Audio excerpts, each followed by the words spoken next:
So good evening, everyone. I know it's close to tea time, and so maybe everyone is like just getting ready for the tea. I'll not take too much time of yours. So first of all, welcome everyone and to join us over here. And I would like to really thank the IBW team for organizing this wonderful event. It has been a pleasure to be in Istanbul, one of the world's most beautiful cities. So we stand at a very pivotal time in the innovation of technology, where technology is not just more an evolution, it's the innovation that is exactly happening right in front of us. It's not just a concept. It's shaping the future and reshaping our lives as well. So when we talk about Diamante, so we are incredibly Diamante, where innovation creates infinite opportunities. So let me take you back to a time when many of us would have been introduced to blockchain via Bitcoin, right? It was very promising, right? It promised to change the way we think about money. Since then, we have come across a lot of evolution, a lot of transformation, where we have seen diverse blockchain networks coming to the market with a huge potential to reshape our lives and industries. And at the forefront of this revolution, Diamante has always been there. So Diamante is a hybrid layer 1 blockchain network which combines the aspects of public as well as private networks. It changes the way we thought about blockchain. So it's revolutionizing how the traditional networks from the Web 2 space, decentralized networks from the Web 3 space have evolved. So let me give you an example, like what exactly is hybrid and why choose for a hybrid network. And most important question would be why Diamante Net? Because we have seen a lot of layer 1 blockchain networks with a great promise. Everyone has a good potential. But now when we understand that there are two different worlds, two different universes. One is a universe where a lot of decentralized applications are being built on a lot of promising blockchain networks, like let's say Solana, Sui, Manta, and it has been wonderful, and the Web3 space is growing, and I'm very happy about that. But now when we talk about the private ecosystem, like financial institutions, who are building amazing applications, like such as Walmart, Amazon, like Ford, everyone is utilizing blockchain network to adopt and transform their Web2 ecosystem to Web3. But we need to ask a very important question. Are the retail investors, like most of us over here are retail investors in the Web3 space, are getting benefited by all these applications and all these Web2 giants transforming from the Web2 to the Web3 space? And the answer is no. Until today, it's not possible. So I would want to unveil you like why Diamante Net is very different and why the hybrid approach. So what Diamante Net does is, it allows the institutions to build on top of it, as well as the decentralized applications to be built on top of it. It creates a seamless flow of data, as well as the assets within the same ecosystem. It makes it very unique. So ultimately, let's say if a Web2 individual or an institution is coming on Diamante Net as innovator and building, even the token holders would get benefited in the Web3 side of it. So that's a unique world, what we have created. So that is the reason Diamante Net is hybrid, and it is backed and powered by our native asset, that's DM. So the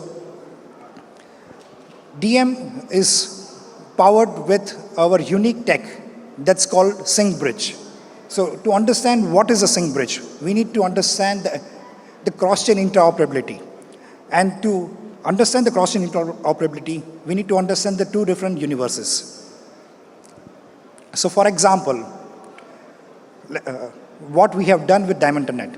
So we have seen decentralized networks like Binance Greenfield and centralized and permission networks like Hyperledger Fabric. So we have achieved a cross-chain compatibility with both these networks, where the same ledger gets replicated on all these three networks, and ultimately the utility of the DM, that is a native asset of Diamante, comes into the play. And we call this very powerful technology the sync bridge. And that's what powers our network. So now to understand this more, let's take a real life example. So one of our integrators, they are called HyperSign. They are a digital identity solution provider. And they wanted to work in two different spaces. They wanted to provide their services to the Web3 space, like gaming on the identity side of it, as well as on the Web2 side, where they were integrating with a financial institution. But the most important factor and the challenge for them was how would they integrate with two different worlds. And that's where they found the right solution. That's Diamante Net. So what Diamante Net does is allows them a capability to tokenize their services while working within the private permission ecosystem, as well as building decentralized identity solutions for a lot of different Web3 companies. So that's how powerful Diamante Net is. But the most important question, is Diamante Net fast? It is scalable. We have seen a lot of networks that talk about the scalability, the speed, right? We have seen like network promising 1 million transactions per second. But we need to understand the basics, how the scalability is achieved, and is the speed really required, and at what cost. So let's take an example of a Web2 world, where we see the payment giant like Visa that processed 65,000 transactions per second. And in the last financial year, 23, they have processed close to 720 million transactions. That's pretty huge. But it came with a high infrastructure cost. So at Diamante, what we promise is, we are not one of the fastest networks in the world, but definitely we are resilient, we are fault tolerant, we are scalable, and we are, most importantly, we are sustainable. Now imagine setting up a Diamante node, right? When we talk about setting up any, let's say, EVM node, it costs more than $2,000 to run an EVM node on a monthly basis. And we all know about what TPS that we can achieve, what is the speed. Sometimes even we have to wait 30 minutes for the transaction to be concluded. So we are changing that narrative with Diamante Net. So what we have is, we have more than 126 validator nodes across different parts of the world. So we are democratizing the way how the node ecosystem works. For example, to set up a Diamante node, it merely costs around $500 to $600 to achieve 7,500 transactions per second.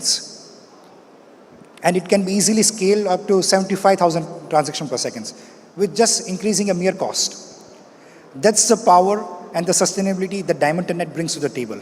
And we are not stopping there. So we have already started working on a quantum resilient network. So what does a quantum resilient network does is, so our vision and our core mission is to merge the two different worlds through our hybrid network, where we want to create node in every cell phone, every mobile phone of every user. That creates a seamless decentralization where it treats both the established institutions as well as decentralized ecosystem with the same fabric, and it remains the same. So now the most important question would be, let's say this sounds very good, like why DM? Like, it's just another token. So why would someone choose DM as a token? So DM is a lifeblood to the whole ecosystem. It's not just a token. It plays a vital component in the vision of the network. DM helps to process transactions within the network, to provide a great governance, to provide a robust, secure infrastructure, and that is way scalable and way fast compared to any other network. And if I'm saying this, if you don't believe me, just download DM Wallet, an application that is available on Play Store and App Store. You can always come by our booth and we can showcase you how fast the transactions are. It takes just a blink of an eye to process a transaction. And that's within a very scalable environment. So we have more than close to 1 million active wallets. That's a huge feat that we have achieved as a network, and we continue to do so. The most important part would be, like, if the network is so good, if the asset is so good, right? So what fuels it? So what is the use case of the token? So with DM, it has multiple use cases. So the utility comes right from the medium of access to loyalty, to rewards, to transactional processing. It's phenomenal. It's a multi-utility token which can integrate with multiple ecosystems, either decentralized or an established institution use case that is being built on us. When we talk about trust, so we are number 2 on the pre-launch projects on Certic, one of the most reputed agency for certifying blockchain networks. May it be like on the code side of it, or the security, the fundamentals, the operational aspects of it, the community aspect of it.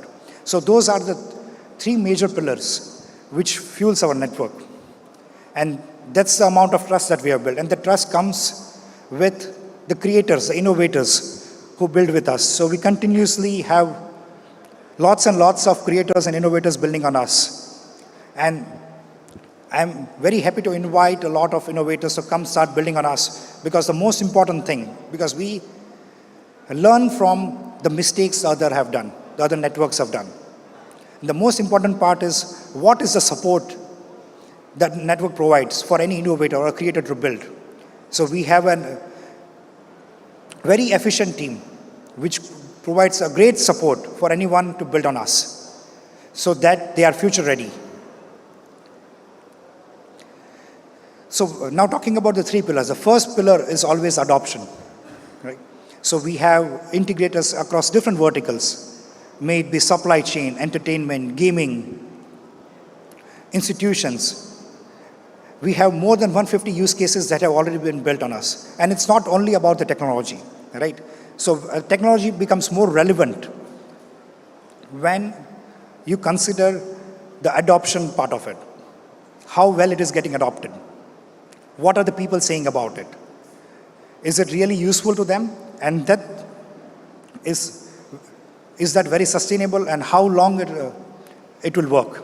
So that's very important. And as we have more than 150 partners across multiple verticals building on top of us, we also invite other people, other innovators to start coming and building on us. And we want to create the real world value for it. It's not about just the grants coming and building on us, but it's about a sustainable solution being built on top of us. So for example, let's say if someone is building on top of us and if they don't succeed, it's ultimately the network that is getting failed. So we want every adopter to come and build and succeed. And that's where we work together in a very innovative way and in a supportive way. And the second pillar, the most important pillar, is about the community, right? Those are the ones who back us no matter what. They support us, and that has been very pivotal from our community. So our community has been thriving, and those are our ambassadors. So we have a vast community spread across different parts of the world who are backing us, and they continuously evaluate us, and that's what keeps us going.